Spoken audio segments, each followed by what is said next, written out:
হিজবুল্লাহর মুহুর্মুহু রকেট হামলায় কেঁপে উঠল ইসরায়েল। লেবাননে পেজার বিস্ফোরণের জবাবে গত ২১ সেপ্টেম্বর রাতে ইসরায়েলের মধ্যাঞ্চলে এই হামলা চালায় হিজবুল্লাহ।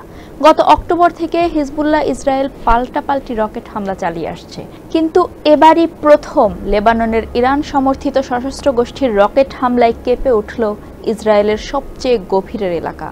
আল জাজিরার প্রতিবেদনে বলা হয়, হিজবুল্লাহর রকেট হামলার আগে সন্ধ্যায় দক্ষিণ লেবানন জুড়ে ইসরায়েল বিমান হামলা চালায়। এদিকে বিশ্লেষকরা বলছেন, পাল্টাপাল্টি এই হামলায় এই অঞ্চলে সর্বাত্মক যুদ্ধের আশঙ্কা আরও ঘনীভূত হলো। হিজবুল্লাহর দাবি, উত্তর ইসরায়েলের গভীরে হাইফা শহরের পূর্ব দিকের রামাত ডেভিড বিমান ঘাঁটি লক্ষ্য করে তারা রকেট হামলা চালিয়েছে। পাল্টাপাল্টি এসব হামলায় তাৎক্ষণিকভাবে হতাহত বা ক্ষয়ক্ষতির পরিমাণ জানা যায়নি। তবে মধ্যরাতের পর উত্তর ইসরায়েল জুড়ে বেজে ওঠে সতর্কতামূলক সাইরেন।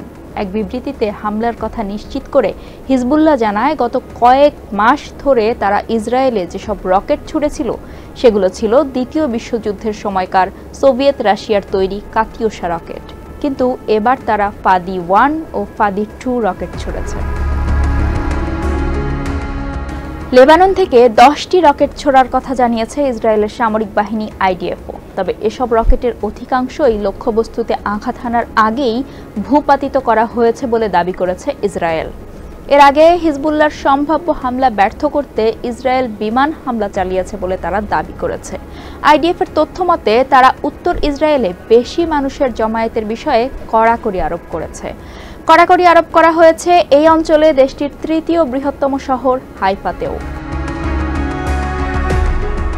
আল জাজিরার বৈরুত প্রতিবেদক আলী হাশেম উত্তর ইসরায়েলে ২১ সেপ্টেম্বর রাতের হিজবুল্লাহর হামলাকে বেশ গুরুত্বপূর্ণ বলে উল্লেখ করেছেন। তিনি বলেন, ইসরায়েল ও হিজবুল্লাহর মধ্যে ২০০৬ সালের যুদ্ধের পর এবারই প্রথমবারের মতো ইসরায়েলের অভ্যন্তরে ২০ কিলোমিটারেরও বেশি দূর পর্যন্ত পৌঁছেছে হিজবুল্লাহর ক্ষেপণাস্ত্র। এবারই তারা প্রথমবারের মতো ৪৫ থেকে ৫০ কিলোমিটার দূরের লক্ষ্যবস্তুতে আঘাত করছে। এরই মধ্যে হাইফা শহরের পূর্ব দিকের রামাত ডেভিড বিমান ঘাঁটি সহ বিভিন্ন এলাকায় রকেট ভূপাতিত করার কথা শোনা গেছে।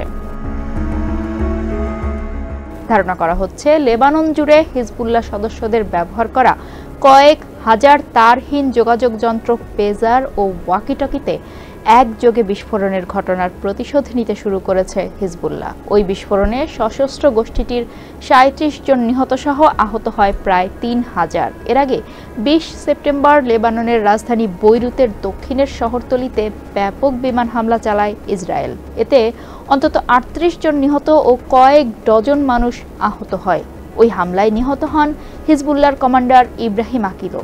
সে সময় বৈরুতের শহরতলির একটি ভবনে তিনি বৈঠক করছিলেন।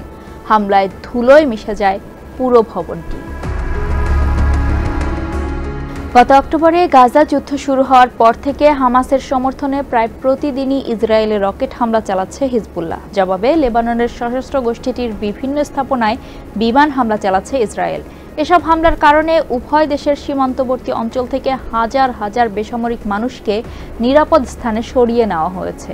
লেবানন সীমান্তবর্তী নিজেদের উত্তরাঞ্চল থেকে সরিয়ে নেওয়া নাগরিকদের এখন ফেরত আনতে চায় ইসরায়েল। এই জন্য অঞ্চলটি নিরাপদ করতে সম্প্রতি লেবাননে বিমান হামলা বাড়িয়েছে বলে দাবি করছে ইসরায়েল। কিন্তু গাজা যুদ্ধ শেষ না হওয়া পর্যন্ত ইসরায়েলে হামলা চলবে বলে ঘোষণা দিয়েছে হিজবুল্লাহ।